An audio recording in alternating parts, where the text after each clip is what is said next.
दोस्तों, माता रानी का पावन दिन नवरात्रि आ रहा है।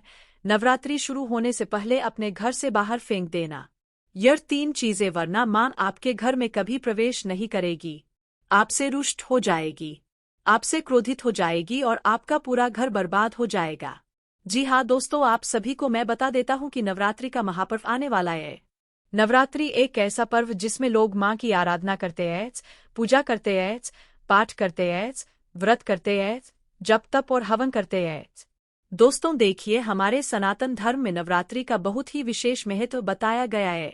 जी हाँ, नवरात्रि का पर्व साल में 2 बार आता है, चैत्र और शारदीय नवरात्रि।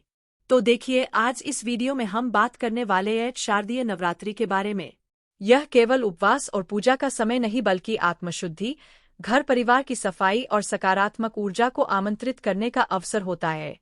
जी हाँ दोस्तों, कहा जाता है कि नवरात्रि के दौरान माता रानी स्वयं अपने भक्तों के घर पधारती है, भ्रमण करती है और भक्तों के दुखों को हारती है। और हमारे गरुड़ पुराण में यह भी लिखा गया है कि जिस घर में स्वच्छता होगी, जिस घर में श्रद्धा होगी, जिस घर में पवित्रता होगी, वहां वे अवश्य प्रवेश करेगी। लेकिन अगर घर में कुछ अशुभ वस्तुएं पड़ी रह जाए, कुछ अपवित्र वस्तुएं पड़ी रह जाए, तो ऐसा कहा गया है कि माता की कृपा रुक जाती है।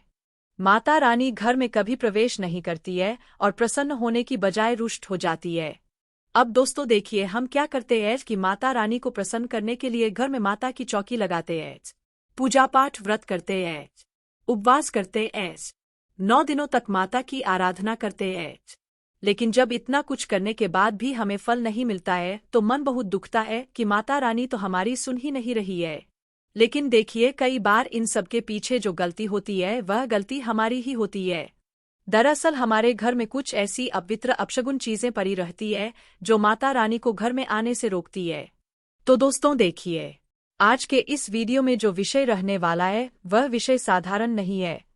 सबसे पहले मैं आपसे हाथ जोड़कर एक छोटी सी विनती करता हूं कि आप सभी इस वीडियो को लाइक कर दीजिए और चैनल धर्म नीति ज्ञान को सब्सक्राइब कर ले और कमेंट बॉक्स में जय माता दी अवश्य ही लिख दीजिएगा। और आप सभी को नवरात्रि के महापर्व की बहुत बहुत शुभकामनाएं। माता रानी आपकी सभी मनोकामनाएं पूर्ण करेगी। दोस्तों देखिए, इस वर्ष नवरात्रि की शुरुआत 22 सितंबर से लेकर 2 अक्टूबर तक रहेगी। यानी कि 22 सितंबर को नवरात्रि का पहला दिन रहेगा और 2 अक्टूबर को दशहरा रहेगा। इन 10 दिनों में लोग अपने घर में पूजा पाठ और सेवा करते हैं। लेकिन शास्त्रों में यह बताया गया है कि नवरात्रि शुरू होने से पहले घर में साफ सफाई करना बहुत जरूरी होता है।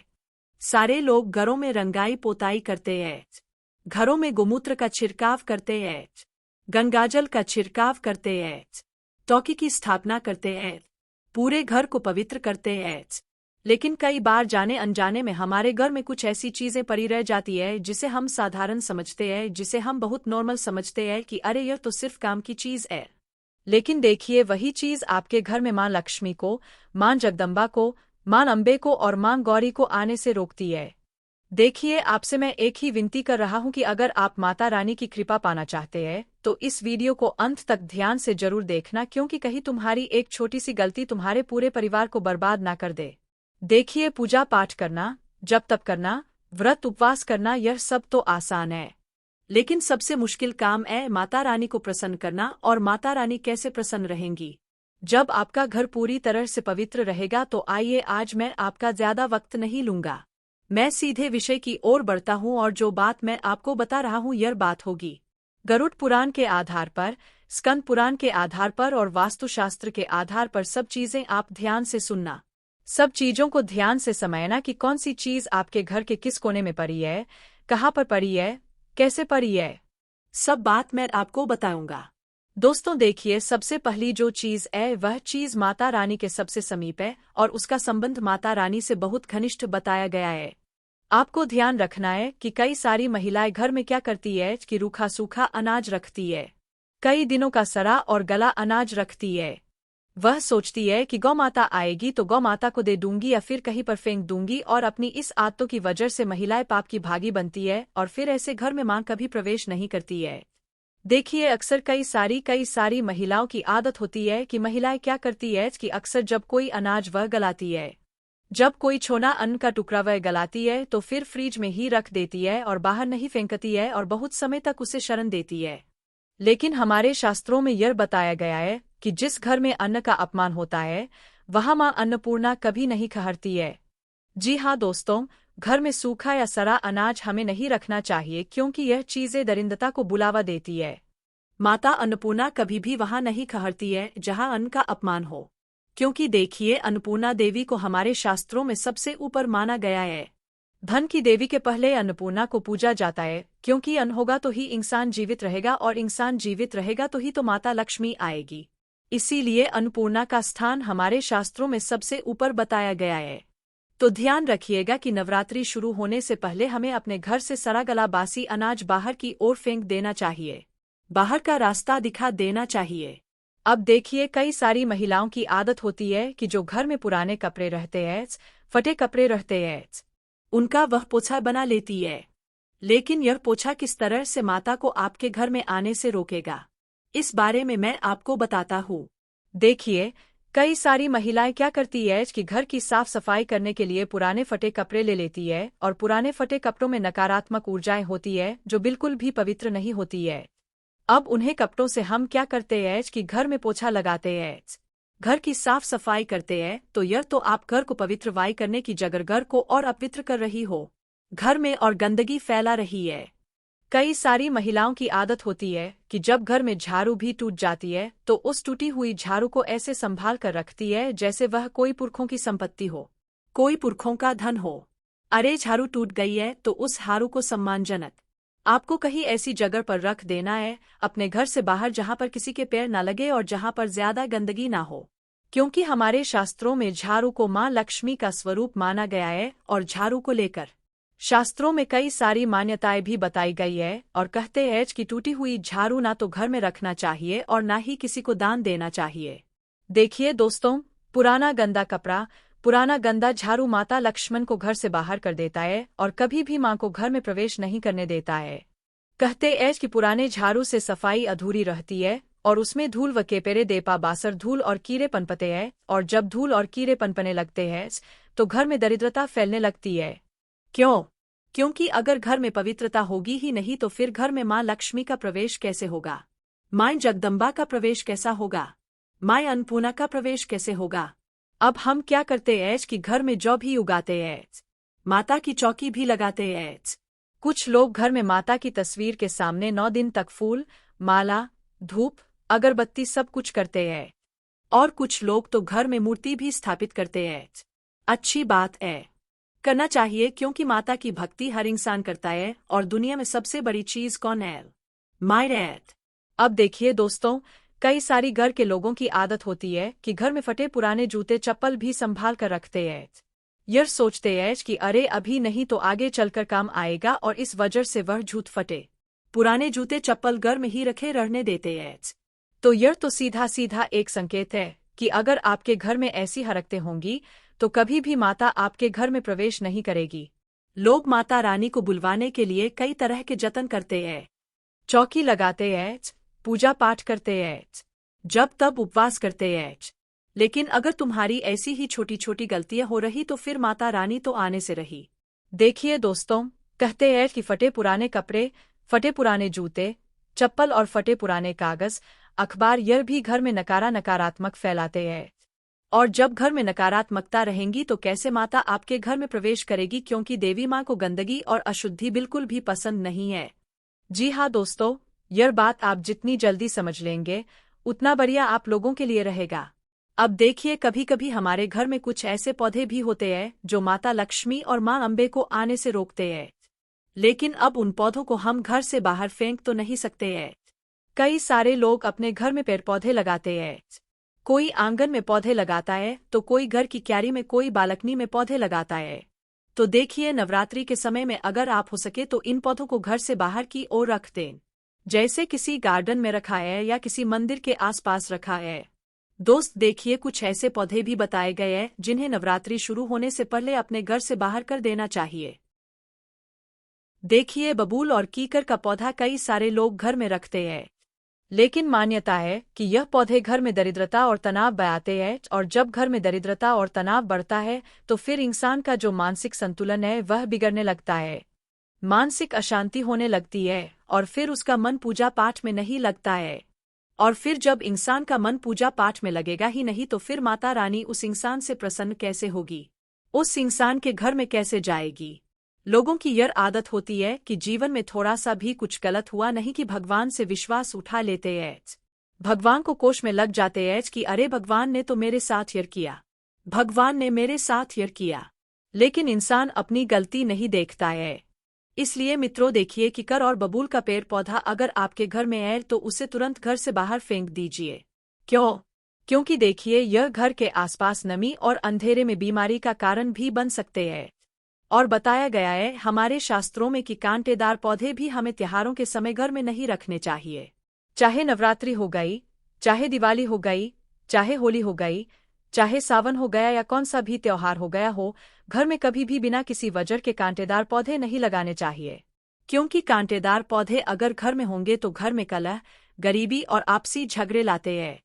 अब देखिए माता रानी उस घर में भी कभी प्रवेश नहीं करती है जिस घर में हर वक्त लड़ाई झगड़े होते हैं, जिन घरों में औरतों का सम्मान नहीं होता है, जिन घरों में औरतों का अपमान किया जाता है, औरतों को हर कुछ शब्द उठाकर बोल दिए जाते हैं, तो उस घर में भी मां कभी प्रवेश नहीं करती है। देखिए नवरात्रि के समय माता रानी वही प्रवेश करती है जहां शांति और सौहार्दपूर्ण वातावरण हो। लेकिन कैक्टस जैसे पौधे, कांटेदार पौधे नकारात्मक ऊर्जा को आकर्षित करते हैं, और जब घर में नकारात्मक ऊर्जा होगी तो घर में क्लेश होना स्वाभाविक सी बात है, घर में लड़ाई झगड़ा होना स्वाभाविक सी बात है। देखिए दोस्तों, इसीलिए हमारे शास्त्रों के आधार पर अगर लोग चलेंगे तो जरूर वह भगवान को पाने में सफल होंगे। लेकिन आज के समय में लोगों की मानसिकता ऐसी हो गई है कि लोग शास्त्रों में विश्वास नहीं करते हैं, लोग पूजा पाठ में विश्वास नहीं करते हैं, लोग भगवान में विश्वास नहीं करते हैं, क्योंकि आज कलयुग चल रहा है। अब कलयुग में यह सब चीजें अगर इंसान ध्यान नहीं रखेगा तो पहले ही जीवन में दुख कम नहीं है। आज के समय में देखिए हर इंसान किसी ना किसी दुख से जूझ रहा है, किसी ना किसी परेशानी में लगा हुआ है। तो नवरात्रि के पावन दिनों में कैक्टस, कांटेदार पौधे, बाबुल, सूखे और मरे हुए पौधे घर में नहीं रखने चाहिए। अगर आपके घर में तुलसी भी सूख गई है तो तुरंत उस सूखी हुई तुलसी को नवरात्रि से पहले अपने घर से बाहर कर देना है, क्योंकि देखिए यह पौधे नकारात्मक ऊर्जा को बढ़ाते हैं और मां के आमंत्रण में विघ्न डालते हैं और देवी की कृपा को रोक सकते हैं। तो अगर हो सके तो इस पावन समय में घर में अच्छी हरी भरी साफ सुथरी तुलसी लगाओ, हरा भरा मनी प्लांट लगाओ। अशोक का जो पौधा होता है वह भी आप नवरात्रि के दिनों में लगा सकते हैं।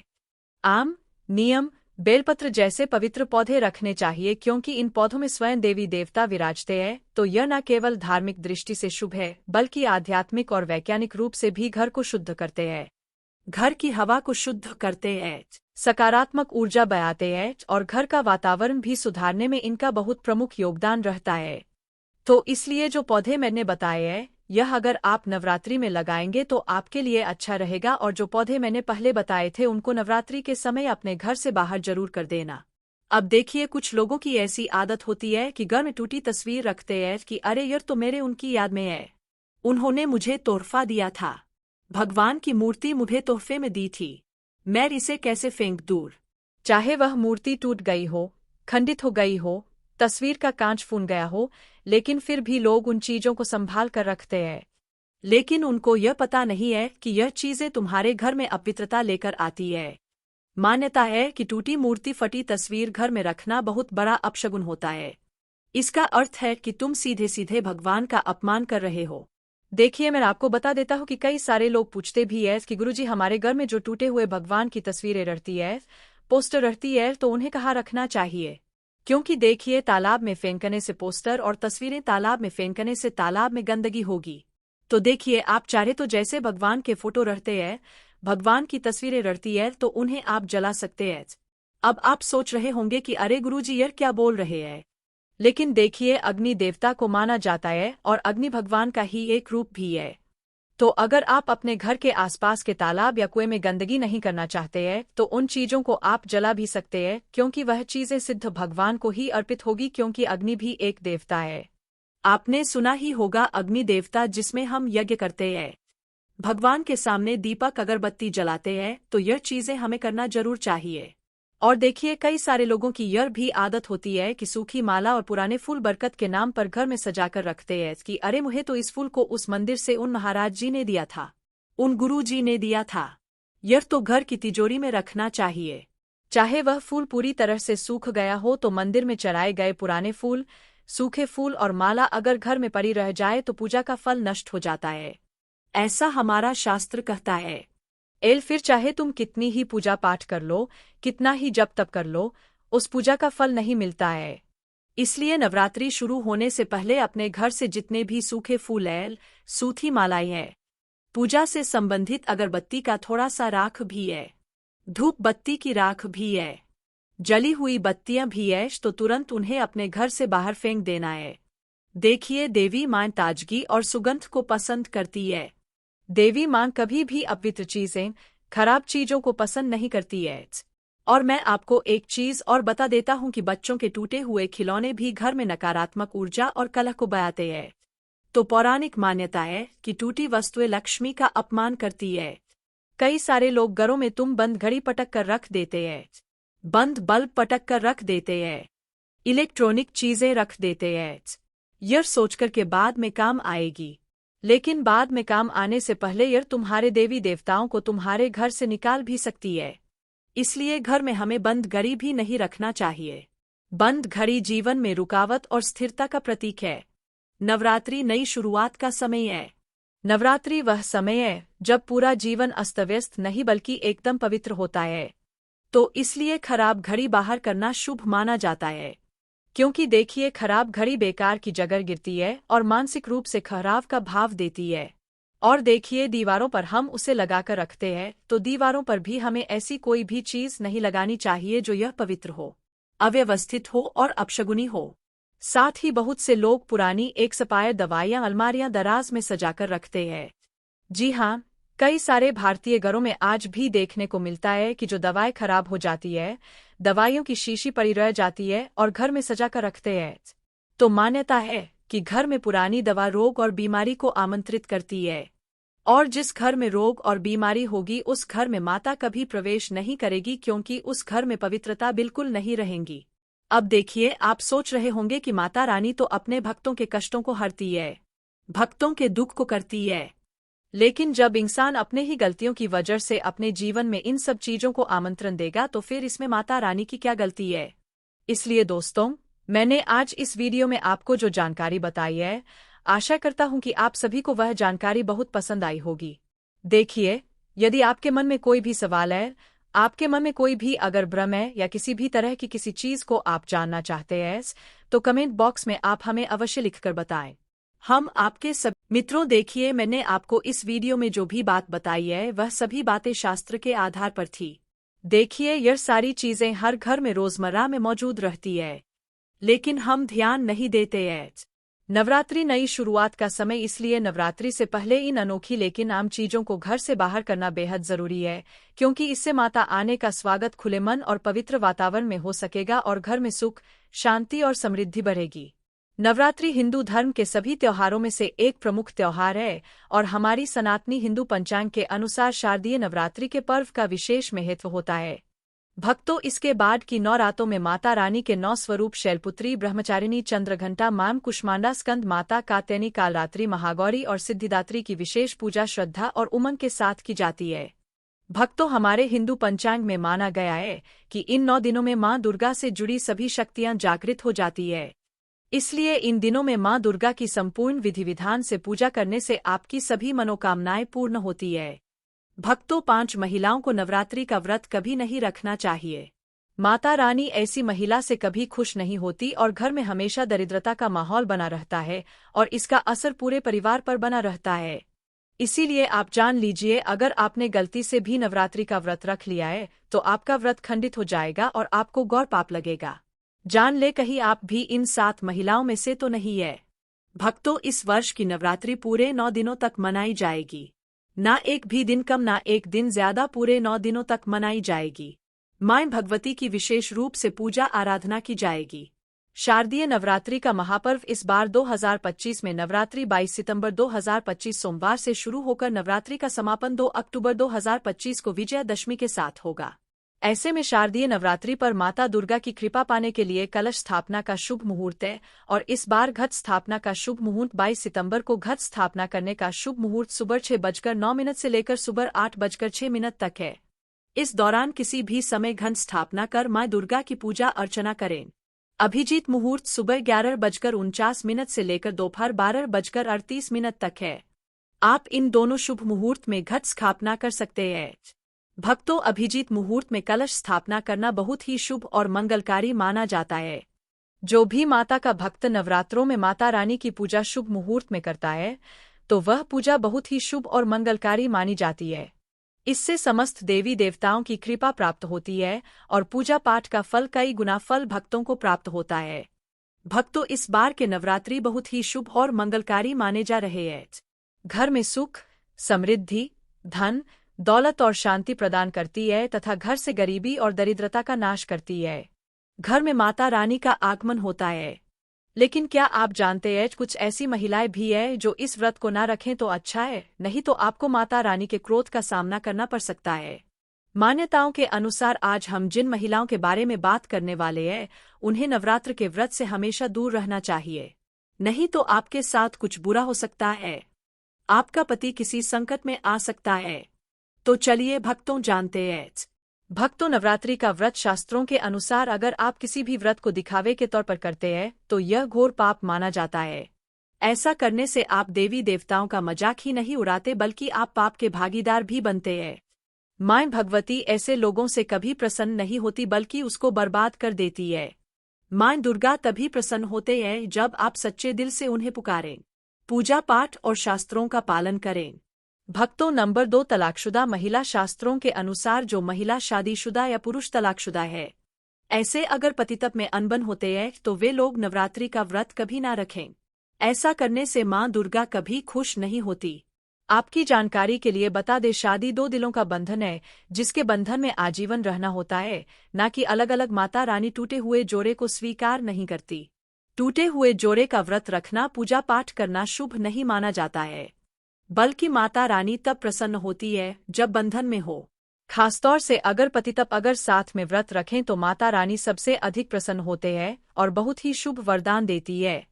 भक्तों, ऐसे में मां भगवती बहुत प्रसन्न होती है, इसीलिए दोनों को मिलकर पूजा पाठ करना चाहिए, ना कि अलग अलग। भक्तों, नंबर 3, चरित्रहीन महिलाओं को नवरात्रि का व्रत कभी नहीं रखना चाहिए और यह बात उन चरित्रहीन पुरुषों पर भी लागू होती है जो जगह मुँह मारते रहते हैं। जब शरीर की पवित्रता व्यक्ति की खत्म हो जाती है तब वह मैल ही नहीं बल्कि पापी भी कहलाता है। इसीलिए आपकी पूजा कभी सफल नहीं हो सकती। यह व्रत आप कभी ना रखें। भक्तों, नंबर 4, अगर आपको बार बार गाली देने की आदत है तो आप जितनी जल्दी हो सके इस आदत को छोड़ दें। अगर माता रानी को प्रसन्न करना है तो घर में लड़ाई झगड़ा छोड़ दें, क्योंकि जिस घर में लड़ाई झगड़ा होता है उस घर में माता रानी कभी नहीं आती है। और व्रत में पूजा पाठ करना है तो जुबान से अधिक मीठे बोली ही बोले, ज्यादा करवे बोली माता सरस्वती का अपमान होता है और आप पाप के भागीदार बन जाते हैं। भक्तों, नंबर 5, अगर आपको कोई गहरी बीमारी है तो आप इस व्रत को ना रखें। जैसे उदाहरण के तौर पर शुगर की बीमारी, दिल की बीमारी, हार्ट अटैक, शरीर में कमजोरी होना, चक्कर आना, बीपी का बढ़ जाना, शरीर में दर्द होना, तो आप यह व्रत कभी ना रखें, नहीं तो आपके साथ कुछ भी हो सकता है। इसीलिए सावधान रहें। नंबर 6, मासिक धर्म में भूलकर भी व्रत नहीं रखें, क्योंकि मासिक धर्म में जो आपके वस्त्र होते हैं वह मैल हो जाते हैं, इसलिए पूजा पाठ नहीं करना चाहिए। नंबर 7, जो महिलाएं अपने पति का अपमान करती वे व्रत ना ही रखें तो अच्छा है, क्योंकि ऐसी महिलाएं का पूजा मां दुर्गा कभी स्वीकार नहीं करती बल्कि घोर पाप लगता है। भक्तों, नवरात्र आ चुकी है, ऐसे में यह चीज घर में लाने से माता रानी खुशी खुशी अपने घर में चली आती है। इस चीज को घर लाने से माता रानी अवश्य प्रसन्न होती है। यही चीज नवरात्रों पर घर में लाना बहुत ही शुभ और मंगलकारी माना जाता है। तो चलिए जानते हैं भक्तों, नंबर 1, 16 श्रृंगार का सामान। नवरात्रि के दौरान घर में लाना बहुत ही शुभ और मंगलकारी माना जाता है।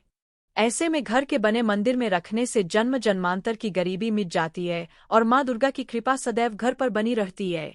पूरे वर्ष माता रानी की कृपा आप और आपके परिवार के ऊपर बनी रहती है। शास्त्रों में बताया गया है कि नवरात्रों के दिनों में 16 श्रृंगार का सामान घर के मंदिर में होना बहुत ही शुभ और मंगलकारी माना जाता है। जहाँ आप जिस जगह घर में माता की आसन नवरात्रि व्रत करने के लिए स्थापित कर रहे हैं, उस जगह पर 16 श्रृंगार का सामान रख दें। ऐसा करने से मां दुर्गा की कृपा सदैव घर पर बनी रहती है। मित्रों, नंबर 2, सोना, चांदी या तांबे के सिक्के जरूर रखें। शास्त्रों के अनुसार सोने, चांदी या तांबे से बनी किसी भी धातु को खासतौर से नवरात्रि के 9 दिनों में पूरे 9 दिनों तक घर के मंदिर में रखने से बहुत ही शुभ और मंगलकारी माना जाता है। नवरात्रि के दिनों में सोना, चांदी, तांबे घर में लाने से इसका फल कई गुना बढ़ जाता है। इसीलिए सोना, चांदी या तांबे के सिक्के माता रानी के पास अवश्य रखें। इससे माता रानी बहुत प्रसन्न होती है। भक्तों, नंबर 3, शंख और गंगाजल। धर्मशास्त्रों के अनुसार नवरात्रों के अवसर पर शंख घर में जरूर लेकर आए। माना जाता है कि जिस घर के मंदिर में शंख नहीं रखा होता तो वहां पर देवी देवता कभी वास नहीं करते। शंख का सनातन धर्म में बहुत ही बड़ा महत्व होता है। नियमित शंख को बजाने पर कई गुना सकारात्मक ऊर्जा प्राप्त होती है और नकारात्मकता ऊर्जा को नष्ट करती है। धन की देवी माँ लक्ष्मी अति प्रसन्न होती है। वही धर्मशास्त्रों के अनुसार जिस घर के मंदिर में गंगाजल नहीं होता तो वह घर अपवित्र माना जाता है। गंगाजल मंदिर में अवश्य रखा होना चाहिए। यदि आप घर में गंगाजल लाने में असमर्थ है तो अपने आसपास किसी पवित्र स्थान, किसी तीर्थ स्थान का पानी लाकर घर में रखें। भक्तों, नवरात्रि में मां सरस्वती का प्रिय मोरपंख घर लाकर घर के मंदिर में रखने से कई सारे फायदे हैं। खासतौर से नवरात्रों के दिनों में मंदिर में मोरपंख जरूर रखें। ऐसा करने से मां दुर्गा बहुत प्रसन्न होती है। भक्तों, अब बात करते हैं माता रानी को नवरात्रि में कौन सी चीजें अर्पित कर सकते हैं। भक्तों, भूलकर भी माता रानी को यह चीजें कभी अर्पित मत करना, नहीं तो सारी जिंदगी बर्बाद रहोगे। जिंदगी भर रोने के सिवा कुछ नहीं मिलेगा। भक्तों, नंबर 1, नारियल। हिंदू धर्म में नारियल को सुख, समृद्धि, धन, श्रद्धा और सम्मान का सूचक माना जाता है। नारियल को श्रीफल भी कहा जाता है। नारियल का हर मांगलिक कार्य में विशेष महत्व होता है। जैसे कि हम सभी जानते हैं कि माता रानी के कई मंदिरों में नारियल से बलि भी दी जाती है और माता रानी के पूजन में नारियल का इस्तेमाल हम सभी करते हैं। खासकर कलश की स्थापना नारियल रचकर ही की जाती है। माता रानी के पूजन में हम नारियल इस्तेमाल करते समय कुछ गलतियां कर बैठते हैं। भक्तों, नारियल कई प्रकार के होते हैं। एक जटा वाला, दूसरा सूखा जिसके अंदर पानी होता है। जिस नारियल के अंदर पानी होता है, माता रानी के पूजन में सदैव पानी वाला और जटा वाला नारियल ही अर्पित करें। कलश स्थापन में साबुत नारियल होना चाहिए। नारियल चटका हुआ या टूटा हुआ नहीं होना चाहिए, क्योंकि साबुत नारियल ही पूर्ण और पवित्रता का प्रतीक होता है। साबुत नारियल ही सुख, समृद्धि का प्रतीक होता है। साबुत नारियल को ही श्रीफल यानी कि मां लक्ष्मी का फल कहा जाता है।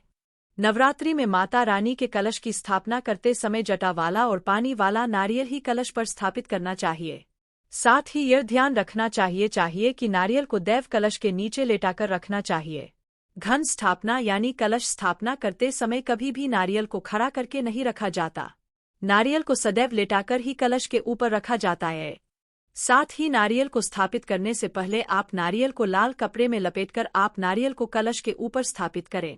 शास्त्रों के अनुसार कलश के ऊपर जब सही तरीके से नारियल रखा जाता है और सही प्रकार का नारियल रखा जाता है, तभी ही व्रत और पूजन का पूर्ण फल प्राप्त होता है। यह भी ध्यान रहे कि महिलाएं माता रानी को नारियल अर्पित कर सकती है, लेकिन कभी भी माता रानी के सामने नारियल को भूलकर भी ना तोड़े, क्योंकि नारियल बीज रूप होता है। यानी कि नारियल में बीज होता है और स्त्रियां बीज रूप से ही शिशु को जन्म देती है। इसीलिए कभी भी महिलाओं को नारियल नहीं तोड़ना चाहिए। भक्तों, नंबर 2, लौंग। हम सभी माता रानी के पूजा में इस्तेमाल करते हैं, लेकिन लौंग का इस्तेमाल करते समय एक बहुत बड़ी गलती कर बैठते हैं। हमेशा ध्यान रखना चाहिए कि माता रानी को कुछ भी सामग्री अर्पित करें, उसके साथ में लौंग अवश्य अर्पित करनी चाहिए। नंबर 3, तुलसी के पत्ते। भक्तों, नवरात्रि में माता रानी को तुलसी के पत्ते अर्पित नहीं करने चाहिए। मां दुर्गा के पूजन में तुलसी पत्र का इस्तेमाल करना वर्जित माना जाता है। तुलसी पत्र के अलावा आंवला भी माता रानी को अर्पित नहीं करना चाहिए और दूर्वा भी माता रानी को अर्पित नहीं करना चाहिए। नवरात्रि में आप भगवान गणेश को दूर्वा अर्पित कर सकते हैं। आप भगवान विष्णु जी को तुलसी के पत्ते अवश्य अर्पित कर सकते हैं, लेकिन माता रानी को भूलकर भी तुलसी के पत्ते या दूर्वा अर्पित ना करें। माता रानी को सफेद फूल भी अर्पित ना करें। माता रानी को सदैव लाल रंग के फूल अर्पित करने चाहिए। लाल रंग के फूल माता रानी को अति प्रिय है। भक्तों खासकर माता रानी को गुलाब और कमल के फूल अति प्रिय है। मित्रों, इन गलतियों से होती है घर में धन की कमी। अगर आप उन लोगों में से हैं जो जिंदगी में पैसे कमाने के लिए बहुत ज्यादा मेहनत करते हैं, हालांकि इस सब के बावजूद भी आपको जीवन में तरक्की नहीं मिल पा रही है, तो वास्तु की कुछ गलतियां इसका कारण हो सकती है। तो चलिए हम आपको कुछ गलतियों के बारे में बताते हैं। वास्तुशास्त्र के अनुसार घर के वास्तु में जरा सी भी कमी रह जाए तो यह सभी सदस्यों के जीवन पर गहरा प्रभाव डालता है। कभी अचानक धन की हानि होती है, तो कभी बने बनाए कार्य बिगड़ने लगते हैं, या फिर कोई बीमार पड़ने लगता है और कितना भी धन आ जाए दिखता ही नहीं है। लगातार मेहनत करने के बाद भी अगर इस तरह की समस्याओं का सामना करना पड़ता है। अगर आप घर में वास्तु से जुड़ी कुछ गलतियां कर रहे हैं तो इससे आपको काफी परेशानी हो सकती है। आप कर्ज में डूब सकते हैं और घर में दरिद्रता आ सकती है। इसलिए आपको तुरंत नीचे दी गई वास्तु टिप्स को अपना लेना चाहिए। लेकिन उससे पहले अगर आप भी चाहते हैं कि लक्ष्मी माता का आशीर्वाद आप पर बना रहे तो इस वीडियो को एक लाइक करें और चैनल धर्म नीति ज्ञान को सब्सक्राइब कर ले और कमेंट बॉक्स में जय लक्ष्मी माता जरूर लिखें और कमेंट बॉक्स में अपनी राशि डालना मत भूलिएगा। आपकी राशि के अनुसार इस नवरात्रि पर कोई भी उपाय होगा तो हम कमेंट में आकर आपको रिप्लाई में बता देंगे। भक्तों, कई महिलाएं तो ऐसी भी होती है जो कि अपने गहने पसंद नहीं आती है और दूसरी महिला के गहने की शैली और बनावट पसंद आती है, जिसके कारण महिलाएं अपने गहने पहनने के लिए एक दूसरे से बदलाव कर लेते हैं। परंतु दोस्तों, ऐसा करना मतलब है कि आप अपने से मां लक्ष्मी जी को रूस कर रहे हो और घर से बाहर भेजने की तैयारी कर रहे हो, क्योंकि आभूषण या गहने महालक्ष्मी जी का प्रतीक होता है और आपके अपने गहने ही आपको पहनने चाहिए। किसी को भी दूसरे के गहने नहीं पहनने चाहिए। दूसरी चीजें, झाड़ू। दोस्तों, झाड़ू जो सफाई के लिए काम आता है, हमारे घर से नकारात्मक ऊर्जा को दूर करता है, उसे मां लक्ष्मी का प्रतीक माना जाता है। ऐसा माना जाता है कि झाड़ू में मां लक्ष्मी का निवास होता है। इसलिए अपने घर की झाड़ू कभी किसी को उधार में या उपयोग के लिए ना दें। अगर झाड़ू खराब हुई है तो उसे किसी प्रवाहित जल में बहा दें, लेकिन उसे किसी को उधार में ना दें या कचरे में ना फेंकें, क्योंकि अगर आपके घर की झाड़ू कोई दूसरा उपयोग करता है तो इसका असर आपके घर की सुख शांति पर पड़ता है। इसके साथ यह भी बात ध्यान में रखें कि दूसरों के घर की झाड़ू का अपने घर में कभी प्रयोग ना करें, क्योंकि ऐसा करने से उनके घर की नकारात्मक ऊर्जा आपके घर में आ सकती है। आपको हमेशा झाड़ू को छिपा कर रखना चाहिए। इसे ऐसी जगह रखें जिससे बाहर से आने वाले व्यक्ति की नज़र इस पर ना पड़े। यदि आप झाड़ू को खुली जगह पर रखते हैं तो घर में वास्तु दोष लग सकता है। इसके साथ ही आपको टूटी हुई झाड़ू को भी घर से तुरंत बाहर निकाल देना चाहिए। लेकिन आपको इस बात का ध्यान भी रखना चाहिए कि कभी भी झाड़ू को बिस्तर के नीचे नहीं रखना चाहिए और इसे किचन में भी नहीं रखना चाहिए। इससे आपके परिवार के लोगों के बीच लड़ाई झगड़े बढ़ सकते हैं। आपको इस बात का ध्यान रखना चाहिए कि झाड़ू पर कभी पैर नहीं लगाने चाहिए। यदि आप झाड़ू को पैर लगाते हैं तो यह माता लक्ष्मी का अपमान करने के समान होता है। झाड़ू को पैर लगाने से घर में वास्तु दोष हो सकता है और आपको आर्थिक हानि भी हो सकती है। अगर आप घर में झाड़ू रखती है तो इसे रखने के सही वास्तु नियमों के बारे में जरूर जान लेना चाहिए, जिससे आपकी आर्थिक स्थिति अच्छी बनी रहे और घर में खुशहाली आए। कभी भी आपको घर के किसी भी व्यक्ति के घर से बाहर निकलते ही आपको झाड़ू का इस्तेमाल नहीं करना चाहिए। इससे बाहर जाने वाले व्यक्ति को अपने कार्यों में सफलता नहीं मिलती है। दोस्तों, यही नहीं, यदि आपके घर में नई बहू का आगमन हो या बेटियां घर से ससुराल जा रही हो तब भी आपकी तुरंत झाड़ू नहीं लगानी चाहिए। मान्यता है कि ऐसा करने से आपके घर की लक्ष्मी रुक सकती है और आपको धन हानि हो सकती है। तीसरी चीज, सूरज डूबने के पश्चात दूध, दही, चावल, नारियल, आटा ऐसी सफेद चीजों का दान करना या दूसरों को उधार में देना अशुभ माना जाता है। ऐसा माना जाता है कि सफेद चीजों से बुरी नजर जल्दी लग जाती है। इसलिए सूरज अस्त होने के पश्चात अपने घर की वस्तुएं दूसरों को नहीं देनी चाहिए। इन चीजों को दान करने से आपके घर की सकारात्मक ऊर्जा कम हो सकती है। अगर आप किसी को देना ही चाहते हैं तो उन्हें बाजार से खरीद कर दे सकते हैं, परंतु अपने रसोई घर से उठाकर भूल से भी दूसरों को ना दें। खासकर नमक तो भूल से भी नहीं देना चाहिए। चौथी बात दोस्तों, मां लक्ष्मी धन की देवी है। मां लक्ष्मी हमारे घर में सदा विराजमान रहे, ऐसा हमें सदा ही प्रयास करना चाहिए। जिस घर पर महालक्ष्मी की कृपा होती है वहां पर धन की वृद्धि अवश्य होती है। इसलिए अगर आपने अपनी पत्नी के पास कोई धन रखा हुआ है तो वह पैसा किसी को उधार में नहीं देना चाहिए। अगर आप किसी को अपनी पत्नी के पास रखा हुआ धन उधार में देते हैं तो आपके घर से लक्ष्मी चली जाती है और भविष्य में आपको पैसे की तंगी का सामना करना पड़ सकता है। खासकर त्योहार एकादशी के दिन अपनी तिजोरी में रखा हुआ धन दूसरों को कभी ना दें। दोस्तों, पांचवी बात महालक्ष्मी वैभव प्रदान करने वाली, सौभाग्य देने वाली, ममता की मूरत है। साथ ही वह अन्नपूर्णा भी है। इसलिए हम अन्न ग्रहण करने से पहले मां अन्नपूर्णा को धन्यवाद अवश्य करते हैं। रसोई घर की शुद्धता और संपन्नता उतनी ही आवश्यक है जितनी धन की। पांचवी वस्तु है रसोई घर का चकला, बेलन और तवा। जी हाँ, आपने रसोई घर का चकला, बेलन और तवा दूसरों को कभी इस्तेमाल के लिए या उधार में नहीं देना चाहिए। यह चीजें दूसरों को देने से आपका भाग्य भी उन्हीं के साथ चला जाता है। मां लक्ष्मी को अत्यंत प्रिय है, इसलिए ऐसा कभी ना करे। अपने घर का चकला, बेलन या तवा दूसरों के उपयोग के लिए कभी ना दें, नहीं तो आपके घर में दुर्भाग्य का वास हो सकता है। दोस्तों, छवीं चीज है नुकीली वस्तु जैसी चाकू, कैंची तथा तलवार आदि भी कभी दान में नहीं देना चाहिए। ज्योतिष विद्या में ऐसा करना नुकसानदायक बताया गया।